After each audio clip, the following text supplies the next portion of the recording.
street children in Nakuru alone? Yes, about 10,800. Good Lord. I see them here in town. I see them in Westlands. And then a lot of them are carrying that plastic bottle full of you know what. We know it's glue. We know it's something really deadly because the look in some of those kids' eyes is just, it's awful. Yeah, and they're kind of something worse than glue these days. You see them queuing, and there's one with a bottle, that bottle and a handkerchief. They queue, they sniff, and they go away. They pay 50 bucks. Just to sniff? Yes. For the sniff? Yes. There's a worse thing, an acetylene, that they are sniffing now. That's even worse, more damaging. It will really make them wild. And they're doing it in the streets. Yeah. Who is importing this chemical?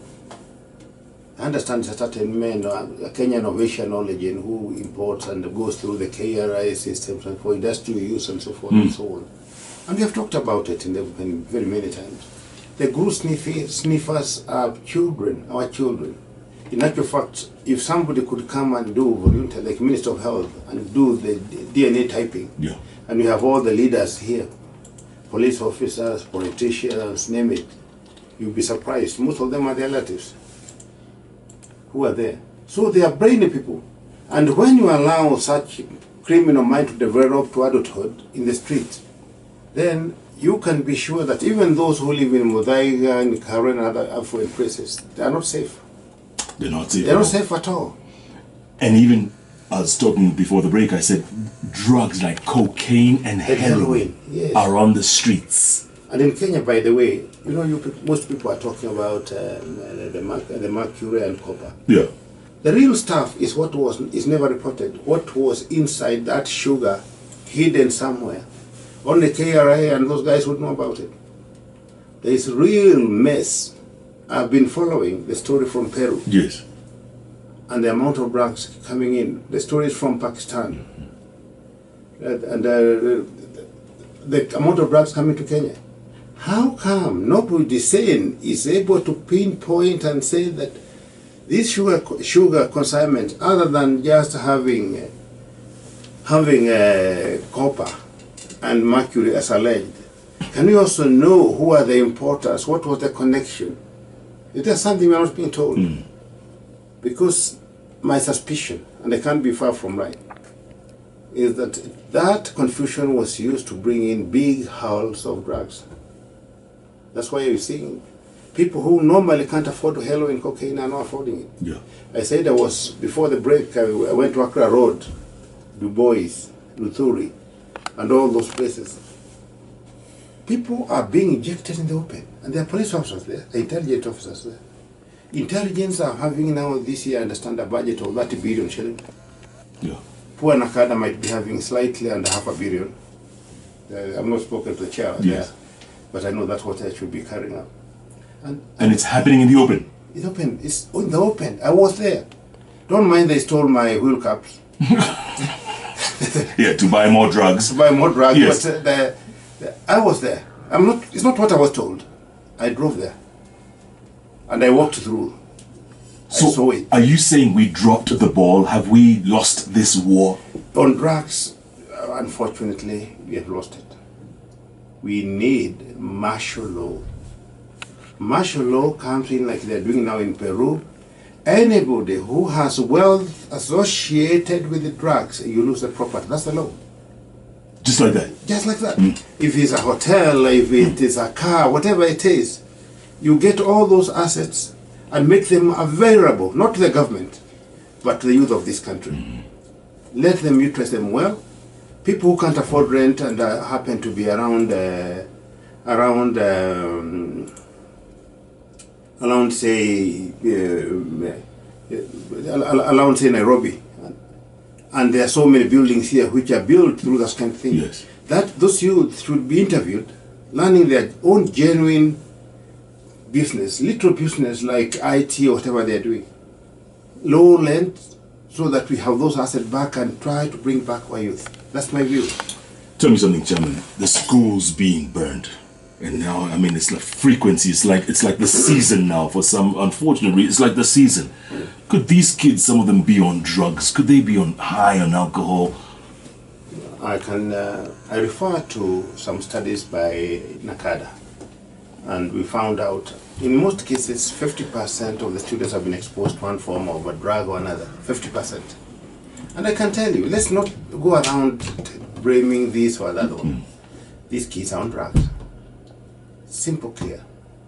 The mastermind of these things is a kid there, or two kids, or three or four, who are not normal, who look at things different. They are sadists, resulting from either, no matter whether it's a simple drug like mogoka or doing cocaine, heroin, and cocaine, heroin are available in schools, by the way. And when I was in Nakada, I made several busts of those kind of things. So the schools banning, the minister, and I really celebrate the new CS. I know her as a mother. She's my friend, and I know she's reasoning. Look at the drug angle. And to help her, you know, when John F. Kennedy was being sworn in, he said, ask not what the government can do, your country can do for you, but what you can do for your country. Correct. Because in response to this, in this August, I'm conducting a detox camp in Nakuru for 2,000 students. When? The whole month or? The whole month. Of August? I'll treat them. I'll detox and treat them on fast track. I'm using tents and everything. We have a facility there which is about capacity of nearly 3,000. With all the facilities. We have the dawas. We are getting the well-wishers who would like to participate and so forth. My place is called Jomek. Because... Can anyone come? Yeah, anyone. Can anyone come? Yes, anyone who is a student, particularly government secondary schools. Anyone. Where do they come? Immediately they close down. We'll do the test, you know what you have been abusing, Yes. the 10 top ones, and then we treat you specifically, quickly detox, go through psychotherapy, nutritional therapy, and other things so that they're in time for opening. So the parents who are around Nakuru or around Kenya, because all of them are my friends, please check your MEC. We are having a medical camp. It is free to extent that you only do registration fee. It may cost hundreds of thousands to deal with one case. But we are looking at a collaboration between the national government, ourselves, we are also looking at the county governments and so forth. But we'll have a very big camp there, ran by professionals, to do quick fix to as many kids as we can be able to do to save the situation. Kiama Muturi is tweeting all the way from the US. He says, Habari bro, let's work to change the drinking age to 21 or 25 from 18, because 18 is a kid. In the USA, it's 21. Let's close bars who sell to kids. They are known, but corruption is like oxygen. Let's close pubs at 11 p.m. Mututho time. Mututho time, exactly. Yes, Mututho time. And you know why Mututho time? Because I said, when you have a bottle of beer, your brains shut down the liver for any other function for 1 hour.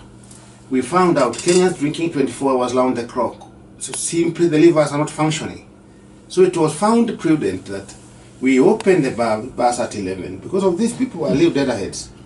At 5 p.m. Yeah. Shut down at 11, except for in special clubs and things like that. So that we can have majority of Kenyans going home and have their liver function for at least 18 hours.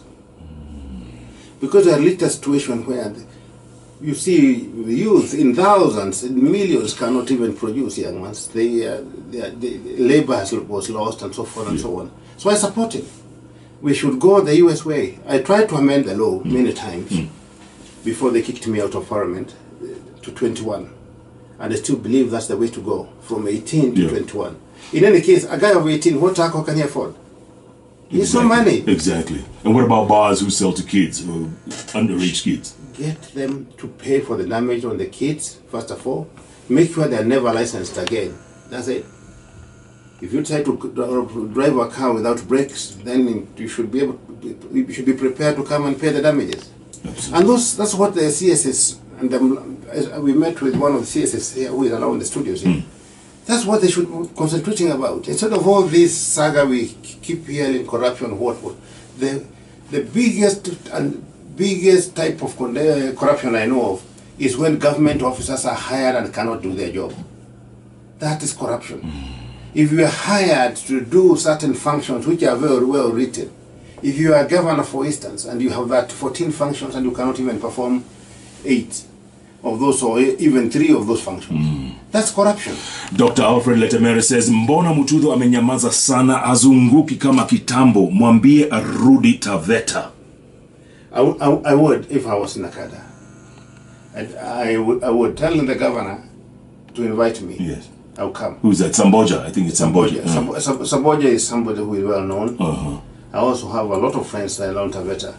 I will come, and with me, hakuna kitu kidogo, hakuna kitu kikubwa. If you are wrong, you are wrong. I say it in plain language, like I'm saying it in Hot 96. Yes. If the president was listening to you right now, Chairman, if he was listening to you, what would you tell him? I mean, have we lost it? Have we dropped the ball? What is it? I'll tell him first of all to overhaul the institutions that are dealing with this. Before we go to a situation where Peru is, where Pakistan is. Is that where we're heading? Yes. Where we are going quickly there. In fact, in 2 years' time, by the time we are through 2 elections, we'll be in a worse situation than those countries. Because the stocks we have here now, for those hard drugs, cocaine, heroin, marijuana, and so forth, the way I hear is can take us through 5-6 years. So if we let it loose and don't arrest that and destroy that channel, then we are going to be worse than those Peru. We are going to be worse than what you saw in most of Asia. And remember, drugs problem is big business. You saw it even long before even Kenya came to be Kenya. There were drug wars in China. You remember? Yeah. The opium wars, 1 and 2. Opium war 1 and 2. Yeah. A decision has to be taken. Declare war on these drugs. And if I'm the commander, if I'm the field marshal in the war against drugs and alcohol, not 3 months, 1 month torture. It'll be done. To be done. Guaranteed. To be done, guarantee. And I go back to eat my gederi. There's a good friend of mine who says there is a type of marijuana which could be used as medical, as a medicine. Is it true? Has it been proved? Because even in America, in some states, medical marijuana is legal. Yes, it is. That's true. We are losing, because of our carelessness, a big market of painkillers, particularly in cancer. I talked about cancer in the program, and there is a particular variety of marijuana.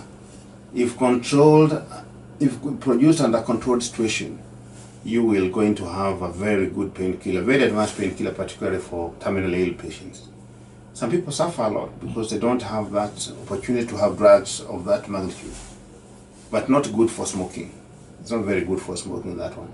But the extracts from that medicinal marijuana is very good. And powerful. And if we took like a place like Marsabit, things like the bogged down Garana irrigation project and other projects which can be controlled by the state and do thousands of acres of that and extract that component, it's enough to run all our clinics.